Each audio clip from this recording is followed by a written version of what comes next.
रायरंगपुर सहरस्थ स्थानीय पीसीएम कल्याण मंडपठारे Nesco power employees union समावेश संघर सभापति जगदीश चंद्र बेहेरा सभापतित्व अनुष्ठित हो जाए। संघर साधारण संपादक ज्योतिकृष्ण बेहेरा मुख्य भाव जोगदे उपस्थित श्रमिक कर्मचारी विभिन्न समस्या और तार समाधान बाबद आलोकपात करते। बारिपदा डिविजन चंदन कुमार महांती मुख्य वक्ता भाव उपस्थित रही बेले सम्मानित अतिथि भाव देवाशीष बेहेरा, दीतिका भूया, सत्यरंजन पाणिग्राही, ज्योतिलाल विश्वाल प्रमुख बहु वरिष्ठ नेतृवृंद उपस्थित रही। 2021 मसीहा टीपी नेडियल टाटा पावर हाथ को जा पर कार्यरत विद्युत कर्मचारी और श्रमिक माने नाई नथिबा असुविधार सम्मुखीन होउछंती।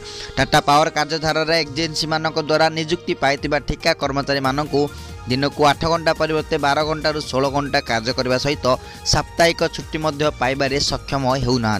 श्रमिक कर्मचारी मानक द्वारा एजेन्सी माध्यम छटई कर धमक दि जाउथिबा बेले मन इच्छा बदली करा जाउछि। सठिक समय रे पीएफ ईएसआई सठिक भाव में पैठ करा जाउ नाही। दरमार अंशगत विलंब दि जाउछि, जहाद्वारा उपस्थित विद्युत श्रमिक कर्मचारी मानक मध्य अशांति वातावरण सृष्टि होगा सहित आगत भविष्य में तृणमूल स्तर में एक विराटकाय आंदोलन रूपरेख नेउछि बोली साधारण संपादक प्रकाश करथिले।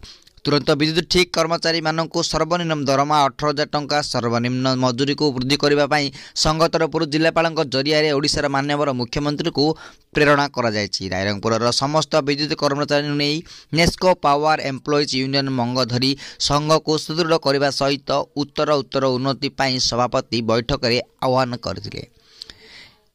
यह अवसर में सर्वसम्मति क्रमे रायरंगपुर डिविजन संपादक रूपे दीपक कुमार महांती को चयन कर सहित पुष्पगुच्छ और उत्तर प्रदान कर सम्मानित कर सभा को ज्योतिलाल विश्वाल परिचालन करथिबा बेले चंदन कुमार महांती धन्यवाद अर्पण करथिले।